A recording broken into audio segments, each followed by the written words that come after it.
Fjala mjerim ndoshta nuk mjafton dhe është e pafuqishme të përshkruaj gjendjen në të cilën jetojnë babë e birë nga Gostivari. Ajo që gjejmë këtu është varfëri, por edhe zhytje gjatë në harrisën njerëzore brenda një banese që në dokumentet zyrtare figuron si strehë, ndërsa në realitet është qëndruar në një hapësirë ku dinjiteti njerëzor është zhveshur nga çdo mbrojtje.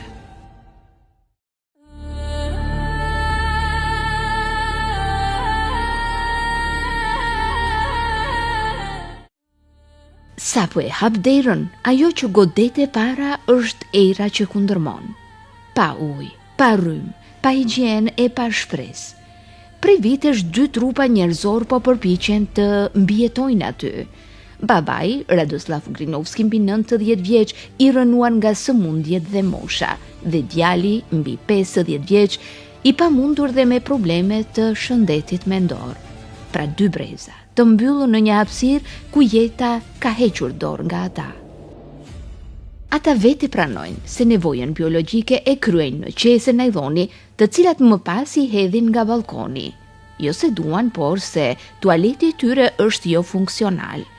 Por brenda këtyre hapësirave, pos ndotjes së thellë, nuk gjen asgjë që do të ishte relaks për situatën e rënduar në të cilën jetojnë këta 2 njerëz, pjesëtar të kësaj shoqërie.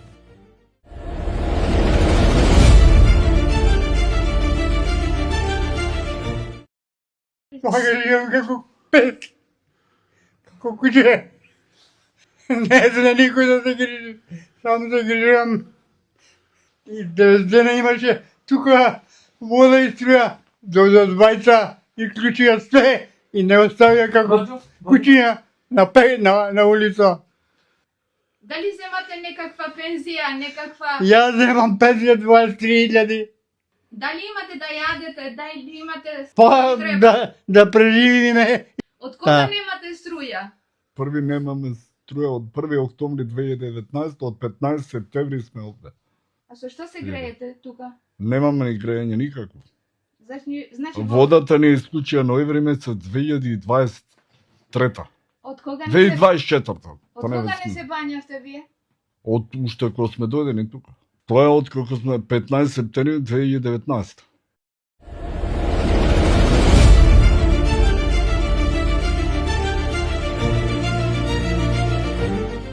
Ne shkuam atje pas ankesave të fqinjve, të cilët prej kohësh alarmojnë se një baba me djalin e vet po jetojnë në kushte mjerimi të skajshëm. Banorët thonë se kanë kërkuar disa herë ndërhyrjen e institucioneve përgjegjëse, por siç duket, këtij rasti nuk po i shihet fundi. Ankesat e tyre nuk lidhen vetëm me gjendjen njerëzore në të cilën jetojnë këta 2 persona, por edhe me papastërtinë që po përhapet, zhurmat e vazhdueshme që u atrazojnë natën dhe u acënojnë sigurin. Fqinjët kërkojnë që çdo institucion i mundshëm të vihet në shërbim të këtij rasti dhe që problemi të marrë më në fund një zgjidhje përfundimtare. Имаме двајца овдека социјални случаи, има и нарушено психичко здраве и така. Тоа е добро, тие сигурно има и надлежен некој што сигурно се грижи за нив, што мора. Само никој не презема ништо. Има поради психички нарушени проблеми, ноќно време, кој ќе почна да галама, да вика, да се лупа, да се фрла све и све што низ балконите. Денешно време све нужда се врши на балкон. И тој изметот, главниот измет тој што е, тоа све се фрла долу. Тоа е овдека деца мали си играат, проаѓаат овдека. Кола не може ни да се паркира ако сакаш од Сабајле да ја најдеш полна со човечки измет. Колку време трае ова... По-долг период, доста долг, неколку години излагува. Се движат ке постојано, ка не се агресивни. Например, да напаѓаат некого или не, тоа не се агресивни.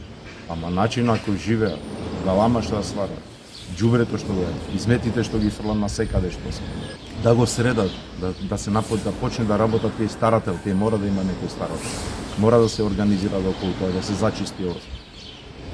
И ако више не може да се лечи, ако не може више ни со терапија, ни ништо, има институции кај што можете да ги однесат.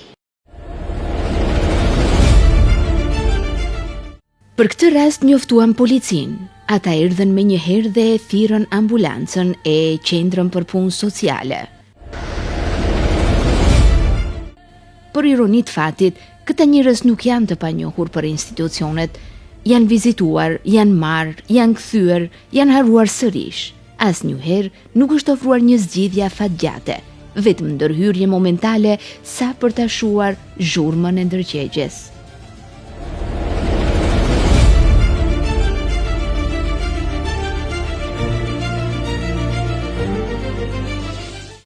Babe Bir u dërguan në spital për të trajtuar fillimisht në aspektin shëndetësor. Pas përfundimit të këtij trajtimi dhe pasi spitali të ketë kryer detyrën e vet, pritet që qendra për punë sociale të ndërhyjë për të gjetur një zgjidhje afatgjate dhe të qëndrueshme për fatin e këtyre dy personave.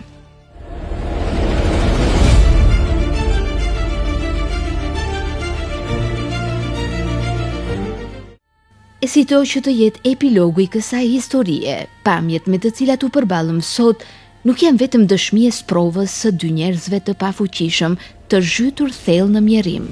Ato janë mbi të gjitha pasqyrë një dështimi shoqëror, e një shoqërie që ka heshtur dhe nuk ka vepruar në kohë për të ushtrirë dorën këtyre personave dhe për t'i tërhequr lart nga humnera në të cilën janë lënë të fundosur.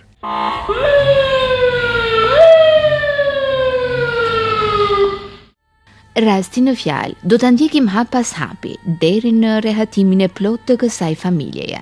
Ndërkohë, të gjithë ju që njihni, apo jeni në dijeni të personave të tjerë me halle të kësaj natyre, ju ftojmë të kontaktoni redaksin e TV2 Gostivar.